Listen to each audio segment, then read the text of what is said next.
I caught my husband cheating on me with our housemaid. Now they both work for me. Dear viewers, please kindly hit the subscribe button, like and share this story to your loved ones. Your help means the world to me. Thank you. Now back to my story. My name is Olivia Sterling and I am 42 years old. It started with small things, almost imperceptible shifts in the atmosphere of our comfortable suburban home in Connecticut. Mark, my husband of 15 years, a man I thought I knew better than myself, began exhibiting a subtle restlessness. His late nights at the office became more frequent. His phone calls hushed and taken in another room. I initially dismissed it as stress related to his demanding job in finance. We had built a good life, a life many envied. A beautiful home, 2 wonderful teenage children in excellent schools, regular vacations to Martha's Vineyard. Infidelity was the furthest thing from my mind. We were pillars of our community, the kind of couple people pointed to as an example of lasting love. Catalina, our housemaid, had been with us for 5 years. She was a quiet, diligent woman, a recent immigrant from Colombia who kept our household running smoothly. She was always respectful, almost invisible, efficiently taking care of the cleaning, the laundry, sometimes even preparing our family meals with a gentle smile. I had always treated her well, ensuring she had fair wages, health insurance, and time off. I considered our relationship to be a cordial and mutually beneficial one. But as Mark's odd behavior persisted, I started noticing things I had previously overlooked. A lingering scent of Catalina's floral perfume on Mark's shirts, even on days she wasn't working. A fleeting touch, a shared glance between them that seemed to hold a secret language. My unease grew into a knot of anxiety in my stomach. I tried to rationalize it, telling myself I was being paranoid, that the pressures of modern life were simply getting to us all. Yet, the nagging feeling persisted, a discordant note in the otherwise harmonious melody of our lives. I started paying closer attention, my casual observations turning into a deliberate surveillance of their interactions. I found myself inventing reasons to be home early, to walk into rooms unannounced, my senses on high alert for any sign of betrayal. It was exhausting and unsettling, turning my own home into a place of suspicion and dread. The comfortable rhythm of our family life was faltering, replaced by a tense silence that hung heavy in the air. I confided in my closest friend, Eleanor, during one of our regular Friday morning coffee dates. She listened patiently, her brow furrowed with concern as I recounted the subtle clues that were piecing together a disturbing picture in my mind. Eleanor, ever the pragmatist, advised me to trust my instincts but also cautioned against jumping to conclusions without concrete evidence. Her words were a mix of comfort and a stark reminder of the potential devastation that lay ahead if my fears were realized. Despite her advice, I couldn't shake the feeling that something was deeply wrong, that the foundation of my marriage, the bedrock of my security, was beginning to crack. The carefree days of unquestioning trust felt like a distant memory, replaced by a constant gnawing suspicion that was slowly poisoning my peace of mind. The turning point came on a Tuesday, a day Catalina typically had off. I had feigned a late meeting, telling Mark I'd be home after 7. Instead, I circled back early, parking my Range Rover down the street, my heart pounding a frantic rhythm against my ribs. As I approached our house, the blinds in the living room, usually open, were drawn. A prickle of ice ran down my spine. I let myself in with my key, the familiar click of the lock echoing unnaturally loud in the silent house. The air was thick with an unfamiliar tension, a palpable sense that something was amiss. I moved silently through the entryway, my expensive heels barely making a sound on the marble floor. I could hear hushed voices emanating from the master bedroom, voices that were distinctly Mark's and Catalina's. My breath hitched in my throat. Every fiber of my being screamed at me to turn back, to pretend I hadn't heard, hadn't seen.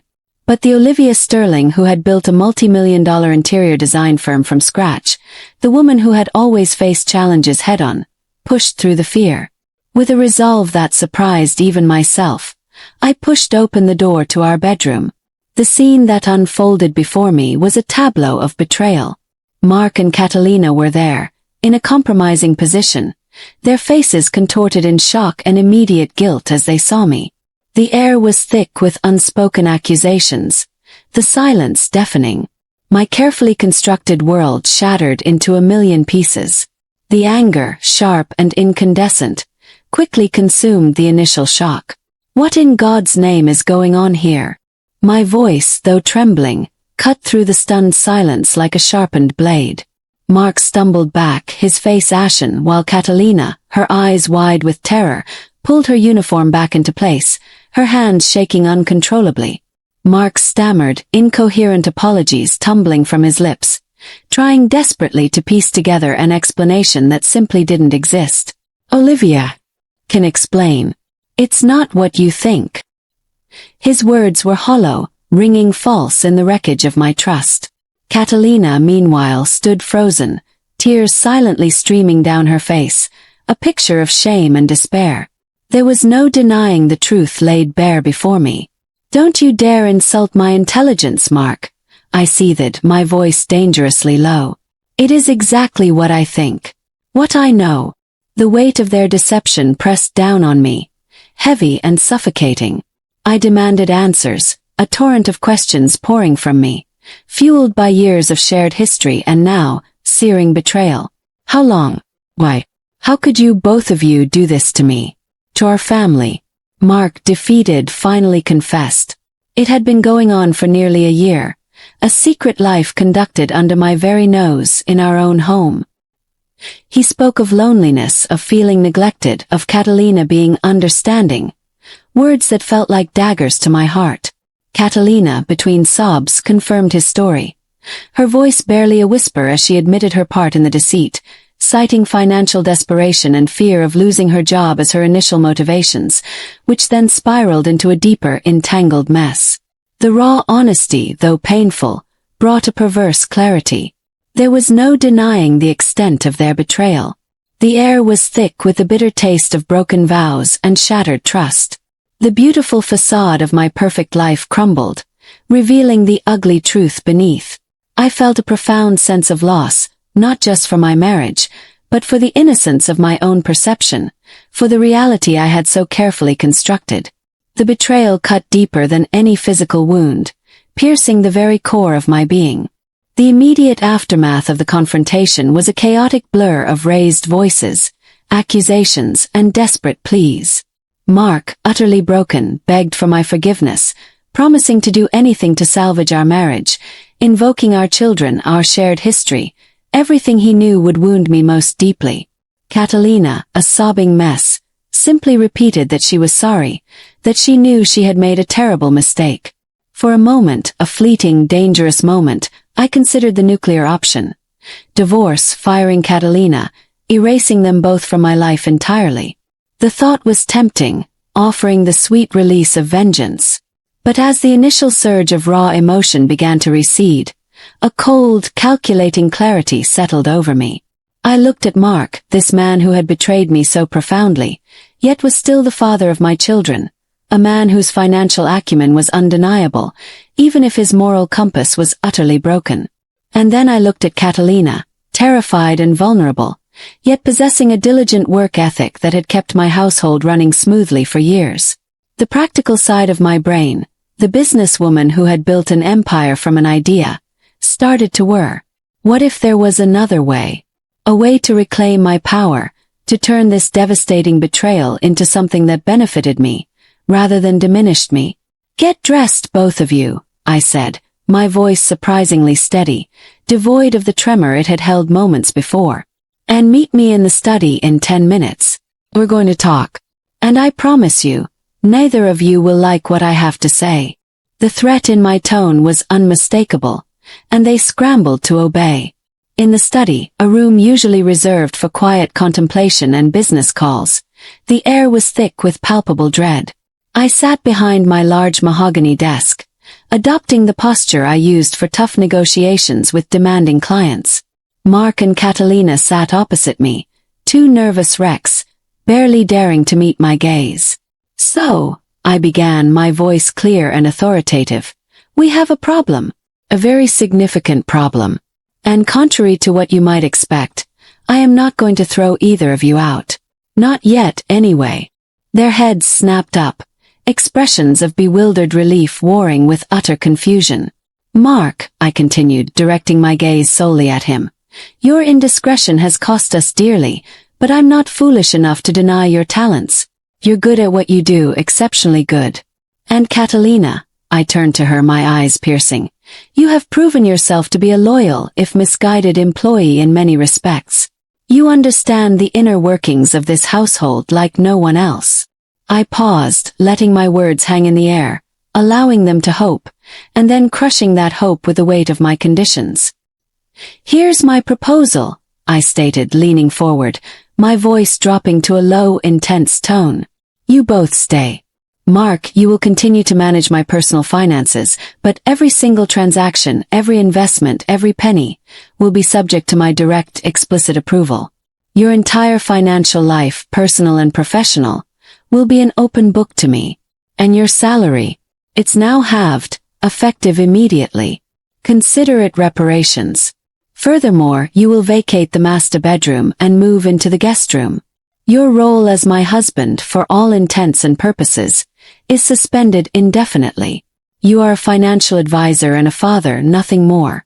Catalina, your wages will be increased significantly, but your role expands. You will not only manage the household, but you will also become my personal assistant. You will handle my schedule, my appointments, my communications. And you will be answerable directly and solely to me, for everything. Your duties will be non-negotiable, and your loyalty will be absolute. Any deviation, any hint of further deceit from either of you, and I will not hesitate to expose everything. Not just your affair, but the financial ruin I will bring upon you, Mark, and the immediate deportation I will ensure for you, Catalina. Do we understand each other? The silence was deafening, broken only by Catalina's soft sniffles. Their eyes, wide and disbelieving, met mine. They were trapped, and they knew it. The silence that followed my pronouncement was thick, almost suffocating. Mark and Catalina exchanged a quick, furtive glance, a silent negotiation passing between them. Then, slowly, almost imperceptibly, they both nodded. It was a silent capitulation, a reluctant acceptance of the new terms of their existence under my roof. I felt a surge of cold satisfaction. It wasn't about vengeance anymore. It was about control, about reclaiming what had been taken from me, and then some. The taste of power was surprisingly intoxicating. The transition to this new normal was predictably awkward. Mark moved his belongings to the guest room with a grim, defeated air. The master bedroom, once a shared sanctuary, now felt eerily spacious, a testament to my singular authority. We maintained separate living arrangements within the same house, a bizarre cohabitation. He still attended family dinners, a silent, almost spectral presence at the table. His interactions with the children strained but polite. I ensured he still had access to them, understanding that while he had betrayed me, he was still their father.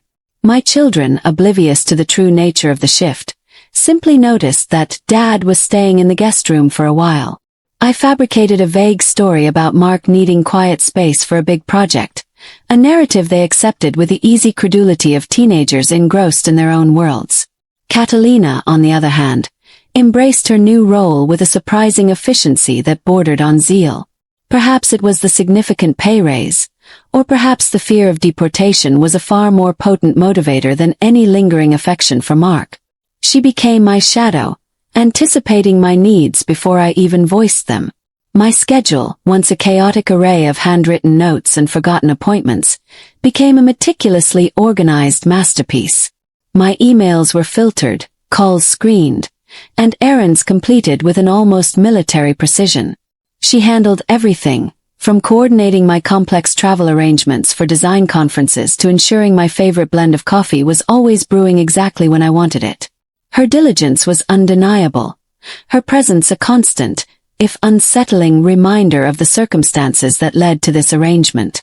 I also made a point of making my presence known in Mark's new, financially transparent world. Every morning I would review the detailed financial reports he prepared, scrutinizing every line item, every investment proposal. I asked questions, sometimes intentionally pointed, sometimes genuinely seeking clarification, always ensuring he felt the weight of my oversight. He responded with a meticulousness he had rarely exhibited before, as if his very existence now depended on his flawless execution of my financial directives. It was a constant dance of power, a subtle flexing of muscles that reinforced my position as the undisputed head of the household and the orchestrator of their fates. The domestic staff, a small team of part-time gardeners and cleaners, noticed the shift, of course. The whispers were undeniable, the sideways glances and hushed conversations whenever I entered a room. I didn't care. Their opinions were irrelevant. My focus was on rebuilding my life on my own terms, forging a new identity from the ashes of betrayal. I found a perverse strength in my situation, a resilience I never knew I possessed. Each successful business venture, each perfectly executed event, each day that passed with Mark and Catalina operating under my command, solidified my resolve. My professional life thrived. The focus I had once split between work and nurturing a seemingly perfect marriage was now entirely channeled into my career. I became sharper, more decisive, less willing to tolerate mediocrity in any aspect of my life. My personal assistants, who had worked under me before Catalina took over, marveled at my renewed energy and unwavering focus, attributing it to a new inspiration rather than the calculated coldness that truly fueled it. As months turned into a year, the new normal solidified into an undeniable reality. Our children gradually accepted Mark's permanent residence in the guest room, finding their own routines around it. They adapted, as children often do, to the unspoken tension that still simmered beneath the surface of our carefully constructed peace. My parents, who lived in Florida, noticed a change in my demeanor. A sharper edge, perhaps, but also a newfound confidence they admired. I simply told them I was embracing a new chapter of independence, and they, ever supportive, celebrated my apparent resurgence. Mark's parents, on the other hand, rarely visited, a silent acknowledgement, I suspected, of the palpable distance between their son and me. My interior design firm flourished under my singular, unwavering focus. I landed bigger contracts, expanded into new markets, and even started a successful online masterclass series on luxury home staging. The business, once a passion, became my ultimate validation, a testament to my strength and resilience. Mark, stripped of his pride and his illicit affair, became an indispensable, if reluctant, asset. He managed my ever-growing portfolio with an almost desperate precision, his financial acumen sharper than ever, now entirely devoted to my interests. Every successful investment, every well-structured deal, was a quiet victory for me, a silent reminder of his subjugation. He lived a life of quiet penitence, a ghost in the grand house he once presided over. Catalina, too, thrived in her expanded role. She learned quickly, absorbed every instruction, and anticipated my needs with an uncanny intuition. She became my gatekeeper, my confidant in all but name, handling sensitive information with discretion and efficiency. Her once timid demeanor had been replaced by a quiet competence, a subtle authority within the household that bordered on managerial. She managed the other domestic staff, oversaw household budgets, and ensured my personal life ran with seamless precision. There was a strange, almost symbiotic relationship that developed between us. We were two women bound by an extraordinary circumstance, one holding all the cards, the other meticulously playing the hand she was dealt. The initial bitterness I felt towards her had softened into a grudging respect for her work ethic and her ability to adapt. Occasionally, I would catch Mark and Catalina in a fleeting moment, a shared glance across the dining table, a lingering pause in a conversation. There was no longer any hint of affection, no spark of their past transgression. Instead, there was a shared understanding, a silent acknowledgement of their intertwined fates, now entirely dictated by me.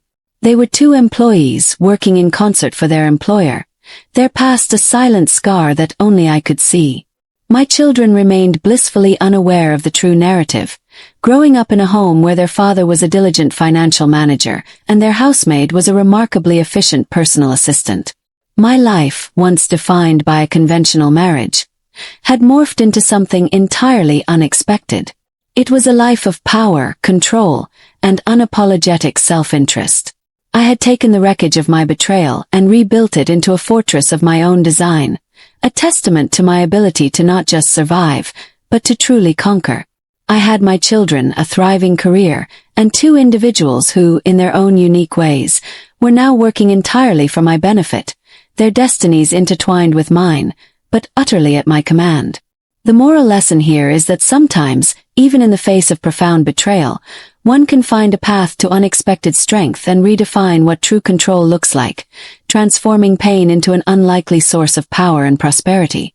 It's about seizing the narrative, twisting the plot, and ultimately becoming the undeniable author of your own destiny, even when the characters around you try to write their own unfortunate chapters. My story is far from over. I often wonder, looking at the two of them diligently working side by side in my home, if they ever truly regret their choices, or if they too have found a strange, uncomfortable peace in this gilded cage I've built. And what do you think? Was this act of calculated control a triumph of strength, or simply another form of imprisonment?